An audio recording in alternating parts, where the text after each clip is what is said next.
ఎంజీరావు గారు ఇప్పుడు 20 రోజులుగా అంటే ఫిబ్రవరి 28న ఆహ్, ఇజ్రాయెల్ ఇరాన్‌పై దాడి చేసింది. సో, మొత్తానికి 20 రోజులుగా కొనసాగుతున్న యుద్ధం ఇంకెన్ని రోజులు కొనసాగే పరిస్థితి ఉంది? దీంతో మన ఇండియాకి ఏ రకమైన ఇబ్బందులుంటాయండి? ఈ యుద్ధం చెప్పాలి అంటే ఇప్పుడు 20 రోజులుగా కొనసాగుతున్న యుద్ధం ఇప్పటికిప్పుడు ఆగే పరిస్థితి ఇప్పుడు లేదు. ఎందుకంటే డొనాల్డ్ ట్రంప్ యుద్ధాన్ని విరమించే ప్రసక్తి లేదు అని ఆయన చెప్పడం. ఎందుకంటే ఒకవేళ నేను అటాక్ మానినా ఇటు ఇరాన్, గల్ఫ్ దేశాల మీద అటాక్ చేయడం, ఇజ్రాయెల్ మీద అటాక్ చేయడం అనేది ఇరాన్ మానదు. కాబట్టి నేను యుద్ధంలో ఉన్నా, యుద్ధం చేయాల్సిందే అని ట్రంప్ చెప్తున్నారు. ట్రంప్ లక్ష్యం కూడా హర్ముజ్ స్ట్రైట్‌ని ఓపెన్ చేసి గ్యాసు, ఆయిల్ సప్లైని ప్రపంచానికి పునరుద్ధరించాలి. ఒక లక్ష్యం. రెండోది రిజైమ్ చేంజ్ అవ్వాలి. రిజైమ్ చేంజ్ అనేది అసంభవం కింద కనపడుతుంది అన్లెస్ గ్రౌండ్ అటాక్ చేస్తే. గ్రౌండ్ అటాక్ చేస్తే ఇప్పుడు దాకా 20 రోజులు కొనసాగిన ఒక యుద్ధం అయితే ఇంకొక లెవెల్కి వెళ్ళిపోతుంది. అది చాలా తీవ్రమైన యుద్ధానికి వెళ్తుంది. ఎందుకంటే 2,00,000 మంది IRGC Islamic Republican Guards Corps ఉన్నారు. 2,00,000 మంది చాలా హైలీ ట్రైన్డ్ అప్, డిటర్మైండ్, ఒక రకంగా ఆత్మాహుతి దళం అని చెప్పొచ్చు అనమాట. అంత తీవ్రంగా వాళ్ళు ప్రతిఘటిస్తూ ఉంటారు ఐఆర్జీసీ. అది కూడా ఖైమని సుప్రీం కమాండర్ ఆధ్వర్యంలో అవి పనిచేస్తూ ఉంటాయి. ఇస్లామిక్ సో రాజ్యాన్ని ప్రొటెక్ట్ చేయడమే వాళ్ళ టార్గెట్. శపథం చేసుకుని కూర్చుంటారు. వాళ్ళని అడ్డగిస్తూ ground operation American marine special forces అక్కడికి వెళ్తే చాలా తీవ్రమైన రక్తపాతం జరిగే అవకాశాలు ఉన్నాయి. అంటే యుఎస్ కూడా కొన్ని వేల మందిని కోల్పోయే అవకాశం ఉంది. అది యుఎస్ డిఫెన్స్ అఫీషియల్స్ పెంటగానే హెచ్చరిస్తుంది కూడా ట్రంప్ని. కానీ ట్రంప్ పట్టుబడుతున్నాడు, ఎట్టి పరిస్థితుల్లో యుద్ధం నుంచి నేను వెనక్కి రాను, గ్రౌండ్ ఫోర్సెస్ వెళ్ళాలని.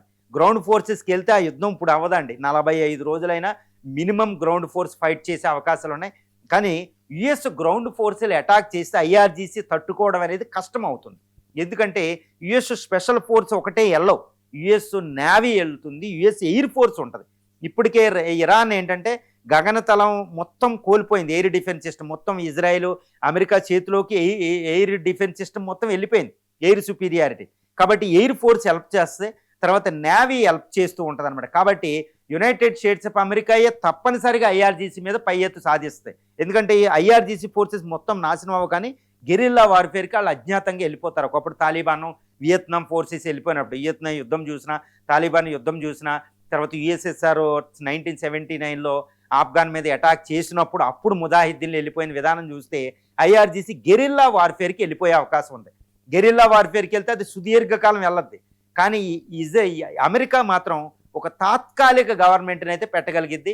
నేను ఎప్పుడూ చెప్తూ ఉంటా, అమెరికన్ మళ్ళీ ఫోర్సెస్ రాగానే మళ్ళీ ఐఆర్జీసీ గవర్నమెంట్ ఇస్లామిక్ గవర్నమెంట్ అవుతుంది. కాబట్టి అమెరికా ఇస్లామిక్ గవర్నమెంట్లో ప్రభుత్వాన్ని వేరేది పెట్టడం అనేది తాత్కాలికం మాత్రమే. కొన్ని వేల మంది అమెరికా సైనికులను కోల్పోయి. కాబట్టి ఇరాన్లోని ఎవ్వరు ఓడించలేరు. ఆఫ్ఘనిస్తాన్ లాగా ఇరాన్ను ఓడించడం అసంభవం. మళ్ళీ ఇరాన్లో గవర్నమెంట్ వస్తుంది, కానీ ఇరాన్ బలహీన పడిపోద్ది. హర్ముజ్ స్ట్రైట్ మొత్తం అమెరికా కంట్రోల్కి పోద్ది. ప్రపంచానికి ఆ భూతం పోద్ది అనమాట. హర్ముజ్ స్ట్రైట్, ఈ గ్యాస్ భూతాలు పోతాయి అంతే.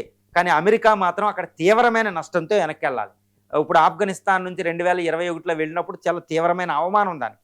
20 సంవత్సరాల యుద్ధం తర్వాత కూడా మళ్ళీ అదే తాలిబాన్కి అప్పచెప్పి అమెరికా వెళ్ళిందంటే ఘోరమైన అవమానం. ఈవెన్ ఆయుధాలు కూడా వచ్చి తెచ్చుకున్న వెహికల్స్ కూడా తీసుకెళ్ళలేని పరిస్థితి. అదే పరిస్థితి ఇరాన్లో వస్తుంది. ఇరాన్ ఓడిపోతుంది, అమెరికా ఓడిపోతుంది. కానీ ఇప్పుడు మరి యుద్ధం ఎంతకాలం అంటే ఈ విధంగా ట్రంప్ మొండిగా వెనక్కి తగ్గకపోవడం, తర్వాత ఈ ఇరానియన్ ఫోర్సెస్ ఎట్టి పరిస్థితులు మేము డిఫెండ్ చేసుకోవాలి మా ఇస్లామిక్ రాజ్యాన్ని అనుకోవడం, ఈ మధ్యలో ఇజ్రాయెల్ ఏంటంటే ఎట్టి పరిస్థితుల్లో నాకు ఇక్కడ తిరిగి ఉండకూడదు, వెస్ట్ ఏషియాలో అనుకుని ఇరాన్ నాశనం చేయాలనుకోవడం, ఇవన్నీ ఏంటంటే ఈ పగలు ప్రతీకారాల వల్ల శాంతి చర్చలు అసలు కొనసాగిన ఏమీ లేదు.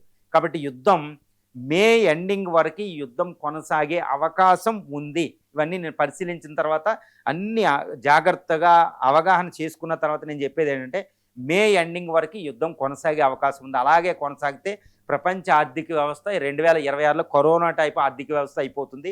తర్వాత కరోనా కంటే ఎక్కువ విపత్కరం వచ్చే అవకాశం ఉంది. ఎందుకంటే ఫ్యూయల్లే లేకపోవడం. ఇండస్ట్రియల్ రెవల్యూషన్కి మెయిన్ బేసిక్కే పెట్రోలియం, గ్యాస్. అవే లేకపోతే మిగిలిన ఇండస్ట్రీస్, పెట్రోలియం, ఈ యొక్క మొబైల్ అన్ని రకాల విపత్తులోకి వస్తాయి అనమాట. Even the greatest fastest growing ఎకానమీలో చైనా, ఇండియాలో కూడా నమోదు చేయలేని. ఈవెన్ ఇండియన్ ఎకానమీ కూడా 7 నుంచి 4 దాకా పడిపోయే అవకాశం ఉంది. కానీ గృహోప అవసరాలకి ఇండియాలో నేను చెప్తున్నట్టు జాయింట్ కిచెన్స్ వచ్చేస్తాయి అనమాట. ఈవెన్ అపార్ట్మెంట్లో, సిటీల్లో, వీధుల్లో జాయింట్ కిచెన్స్ పెట్టుకుని వండుకోవాల్సిన పరిస్థితి వస్తుంది గ్యాస్ లేక. ఇంకా కట్టెలు మళ్ళీ అడవులకు వెళ్ళవలసిన పరిస్థితి వస్తుంది. ఇంకా ఈ పరిస్థితిని ఊహించడం కూడా కష్టమే 3 నెలలు యుద్ధం జరిగితే. ఎందుకంటే గ్యాస్ అనేది ఈ 3 నెలల యుద్ధంలో మొత్తం గ్యాస్ అంతటిని నాశనం చేస్తారు వాళ్ళు. అక్కడ ఉన్న ఇన్ఫ్రాస్ట్రక్చర్ నాశనం చేస్తారు. కాబట్టి ఆ యుద్ధం తగ్గినా ఆ గ్యాస్ సప్లై అక్కడ నుంచి వచ్చే అవకాశాలు ఈ యుద్ధంలో ఉండవు. ఎందుకంటే 20 రోజు యుద్ధంకే ఇజ్రాయెల్ ఏం చేస్తుందో చూస్తాం, ఇరాన్ ఏం చేస్తుందో చూస్తాం. ఈవెన్ సద్దాం హుసేన్ కూడా 1990లో ఆయన ఫస్ట్ ఆయన యొక్క కువైట్లో ఆయిల్ వెల్స్ని ఆయన అటాక్ చేసి పడేశాడు.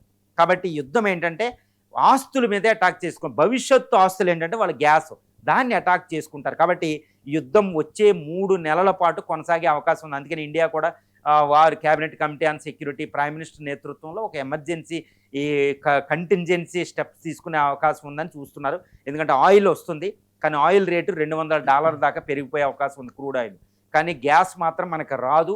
గ్యాస్కి ఆల్టర్నేటివ్ మనం చూసుకోవాల్సింది ఇండియా 25% వరకే, ఎంతవరకే పెంచుకుని 25% అవసరాలకే మన ఇండియాలో వస్తుంది.